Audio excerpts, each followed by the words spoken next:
माई मेरे श्याम लगो संग। है ग्राह बनना चाहता तो मैं श्राप देता हूं, इसी सरोवर में ग्राह के शरीर में निवास करो।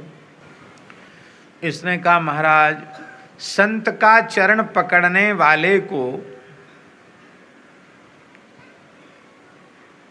यह आशीर्वाद तो नहीं मिलना चाहिए।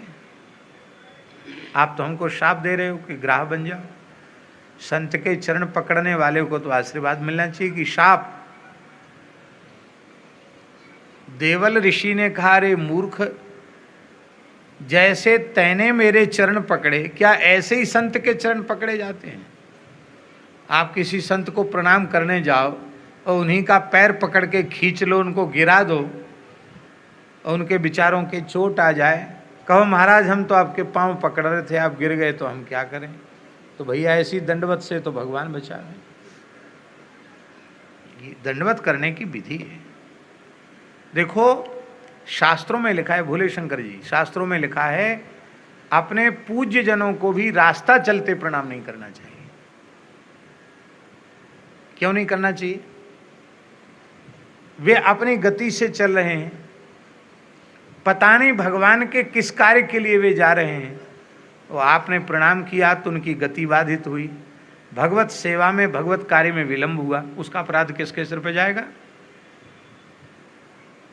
अपने पूज्यों के ऊपर कोई भार लदा हो उस समय भी उनको प्रणाम नहीं करना चाहिए। वे भोजन कर रहे हों उस समय भी उनको प्रणाम नहीं करना चाहिए। वो भगवान के श्रीअंग की सेवा कर रहे हैं उस समय भी प्रणाम नहीं करना चाहिए, क्योंकि भगवत सेवा में अपराध हो जाता है। भगवान के सामने कोई पूज्य नहीं है, भगवान ही सर्वोपरि हैं, और उनके सामने हमने प्रणाम स्वीकार कर लिया तो हम भी अपराधी हैं और प्रणाम करने वाला भी अपराधी है। इसलिए भगवान के सामने प्रणाम नहीं लिया जाता। मंदिर में बहुत से लोग दौड़ते हैं, कोई महात्मा आए, बिहारी जी, राधा वल्लभ जी, राधा रमण जी, श्रीनाथ जी, जगन्नाथ जी, कहीं हो लोग दौड़ते हैं प्रणाम कर ले। नहीं नहीं, भगवान जगन्नाथ हैं, वो अलग हो जाएं, भगवान से किनारे अलग खड़े हो जाएं, बैठ जाएं तो आप प्रणाम करो, मना नहीं है। जिन संतों की मर्यादा है कि वे चरण स्पर्श नहीं कराते हैं, तो हम जबरदस्ती उनके पांव पकड़ के छुएं और उनको कष्ट हो जाए तो? अब स्वामी श्री राम सुखदास जी महाराज, उनके कोई चरण स्पर्श कर ले तो वो 24 घंटे का निर्जल करते थे। अब हम किसी संत को भूखा प्यासा रख दें 24 घंटे के लिए, ये तो भैया इससे अच्छा तो दूर से प्रणाम करो। तो जब आसन पर सुस्थिर भाव से विराजमान हो तब उनको प्रणाम करना चाहिए। प्रणाम की भी एक मर्यादा है, पद्धति है। और जो लोग नहीं चाहते हैं उनको दूर से आप मन ही मन प्रणाम कर लो, छूने की क्या आवश्यकता है? वृंदावन की घटना है एक आश्रम की, आश्रम का नाम हम नहीं लेंगे, विरक्त संतों का ही आश्रम। एक महात्मा का नियम था, वो किसी से पैर नहीं छुआते, और दूसरे महात्मा ने सौगंध खा ली हम इनको पांव पकड़ के रहेंगे। अब उन्होंने उन महात्मा को दंडवत करने के लिए बहुत दौड़ाया। अब बेचारे भजनानंदी महात्मा थे, एक हरा शरीर था, बूढ़े थे, कहाँ तक दौड़ते? दौड़ते दौड़ते अंत में वो उम्र थी उनकी 50-55 साल की तो कम से कम रही होगी, और जो पैर पकड़ने वाला था वो 20-25 साल का था, उसमें जोर ज़्यादा था। उसने महात्मा को खूब दौड़ाया और अंत में वो जो महात्मा थोड़ी उम्र थी जिनकी, वो तो थक गए, तो एक कोने में जाके वो खड़े हो गए कि अब हम यहाँ से भाग के कहाँ जाएं। उसने कहा अब तो ये भागेगा नहीं, तुरंत पैर पकड़ लिए, पैर पकड़ के जोर से पैर पकड़ ले। उन महात्मा को गुस्सा आया, हमारा नियम तोड़वा दिया इसने।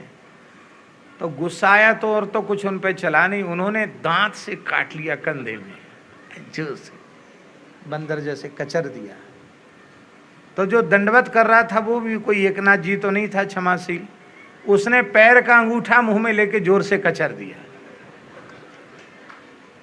दंडवत जिसको दंडवत किया उसके तो अंगूठा कचर गया, और जो दंडवत करने वाला था उसका कंधा कचर गया।